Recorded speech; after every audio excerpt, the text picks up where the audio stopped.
Anda akan menyaksikan Damai Indonesiaku dipersembahkan oleh Wadimor tentu sarung kita.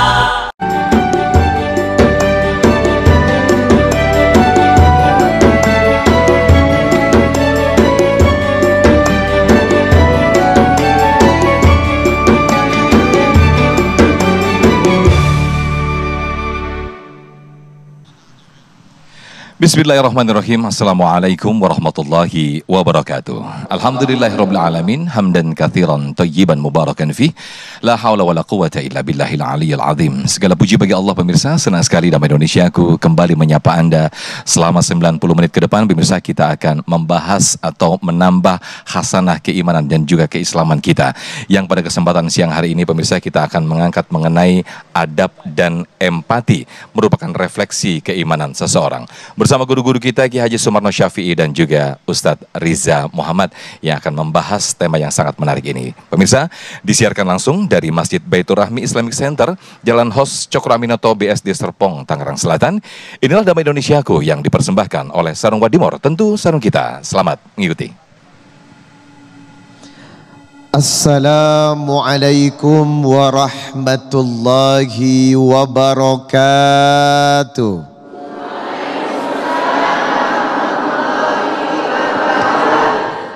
Innal hamdalillah nahmaduhu wa nasta'inuhu wa nastaghfir wa na'udzu billahi ta'ala min sururi anfusina wa min sayyiati a'malina.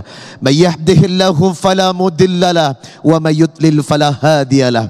Asyhadu an la ilaha illallah wahdahu la syarika lahu wa asyhadu anna Muhammadan abduhu wa rasuluh la nabiyya ba'da.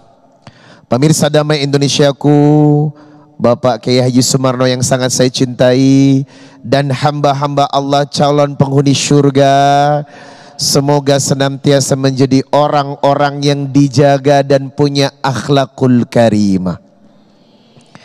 Ada kontrak secara transaksional yang tidak bisa Anda ingkari sebagai hamba Allah kepada Sang Khalik. Quran Surah Al-An'am 162. Qul inna solati wa nusuki wa mahyaya wa mamati lillahi rabbil alamin. Ini adalah bentuk transaksional, sumpah seorang hamba kepada Sang Khalik. Kalau hidupnya, matinya, waktunya semua didedikasikan hanya untuk Allah, mendahulukan kepentingan Allah. Berarti seorang muslim harus taat kepada syariat Islam. Jamaah yang dimuliakan Allah, syariat Islam itu memiliki 3 dimensi. Yang pertama, dimensi akidah yang disebut keyakinan. Yang kedua, dimensi fikih yang disebut ibadah fisik. Yang ketiga adalah dimensi akhlak yang disebut ibadah hati. Ketiga dimensi ini harus dimiliki. Sebab apa? Merupakan kesempurnaan seorang muslim untuk taat kepada syariat, yakni dimensi akidah, dimensi fisik yakni fikih, dan yang ketiga adalah ibadah akhlak atau adab. Maka dimensi akidah diwakili dengan pokok keimanan yang keenam. Iman kepada Allah, iman kepada malaikat, kitab, rasul, hari kiamat, takdir buruk dan takdir baik. Sedangkan dimensi fikih diwakili oleh 5 rukun Islam, mulai syahadat, solat, naik haji, puasa, zakat. Sedangkan dimensi yang disebut adab atau akhlak diwakili dengan kalimat yang namanya ihsan. Ihsan ini adalah berbuat baik. Rasulullah diturunkan dengan satu misi yang sangat besar. Dalam satu hadis riwayat Ahmad nomor 8952, innama bu'ithu liutammima solihal akhlak. Tidaklah Nabi diutus membawa agama ini menyempurnakan yang paling penting. Syariat itu adalah akhlak. Buat apa taat tapi tidak berakhlak? Buat apa berilmu tapi tidak beradab? Maka sempurnanya seorang mukmin dalam hadis riwayat Tirmidzi nomor 1162, akmalul mu'minina imanan ahsanuhum khuluqan. Sekali lagi, akmalul mu'minina imanan ahsanuhum khuluqan. Sempurnanya iman, sempurnanya keimanan seorang muslim ditentukan dari akhlaknya. Itu kenapa ibadah saja tidak cukup, akidah saja tidak cukup tanpa disempurnakan dengan akhlak. Itu kenapa akhlak menduduki peringkat terpenting dalam mendirikan agama ini.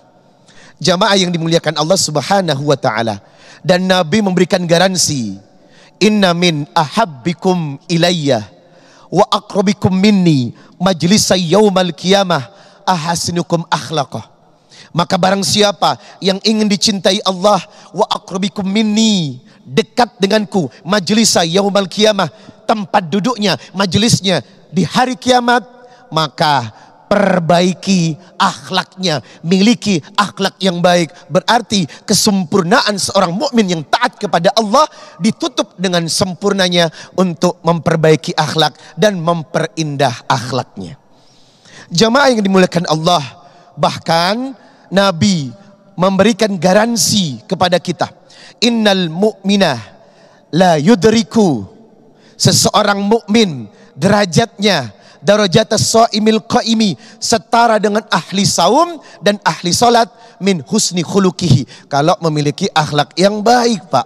Jadi akhlak yang baik setara dengan ahli saum, ahli puasa. Akhlak yang baik setara dengan ahli salat. Maka seseorang yang dikatakan baik keimanannya bukan cuma tanpa khusyuk untuk berdiri atas sejadahnya, tetapi akan tampak dari muamalah ibadah berhubungan dengan sesama manusia. Dan ibadah yang paling baik untuk menjaga hubungan dengan sesama manusia adalah ibadah akhlakul karimah. Dalam satu hadis riwayat Muslim nomor 6440, seseorang bertanya kepada Rasulullah, ya Rasulullah, innali qarabatan, ya Rasulullah, aku memiliki seorang keluarga, asiluhum wa yuqti'ani, aku bersilaturahim, dia memutuskan silaturahimnya.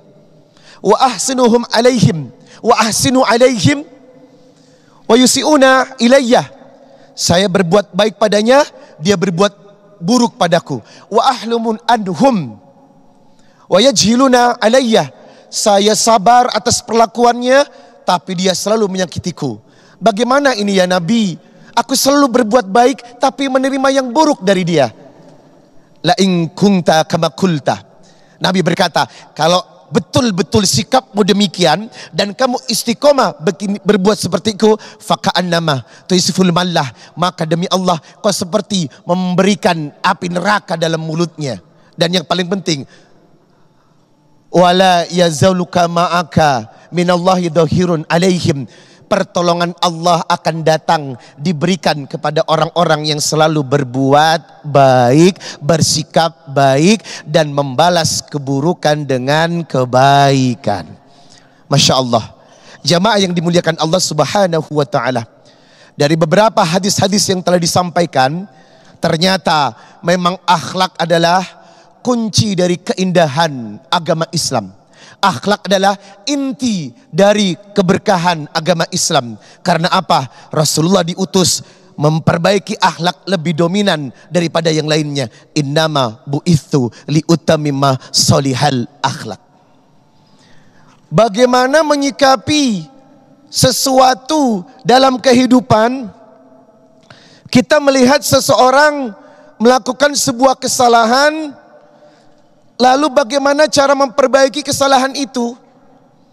Kita melihat dalam sebuah situasi seseorang khilaf, mengeluarkan kata-kata yang tidak patut. Ini merupakan dari su'ul akhlak. Tetapi lebih tidak patut lagi kalau Anda ingin memperbaiki orang, jangan dengan akhlak yang lebih buruk. Ingin menasihati orang, jangan dengan kata-kata yang lebih tajam, apalagi persatuan netizen Indonesia. Lebih kejam kita melihat seseorang berbuat salah karena memang manusia tempatnya salah dan lupa. Kullu bani Adam khata' wa khairu khata'inat tawabun. Tetapi ketika ia meminta maaf dan bertobat, Allah saja memaafkan. Masa kita tidak? Ketika melihat kesalahan dan itu tidak baik, ud'u ila sabili rabbika bil hikmah wal mau'idatil hasanah. Hendaklah tetap kita dalam koridor akhlak, memperbaiki dengan akhlak, bukan dengan melontarkan kata-kata yang lebih buruk lagi. Apa bedanya kita dengan perbuatan-perbuatan yang su'ul akhlak? Maka semoga kita terhindar dari perbuatan-perbuatan yang dibenci Allah, yakni akhlak yang buruk. Amin ya rabbal alamin. Amin, amin ya rabbal alamin. Terima kasih Ustaz Riza Muhammad yang telah membuka di segmen 1 ini betapa adab atau etika atau akhlak merupakan inti daripada ajaran Islam.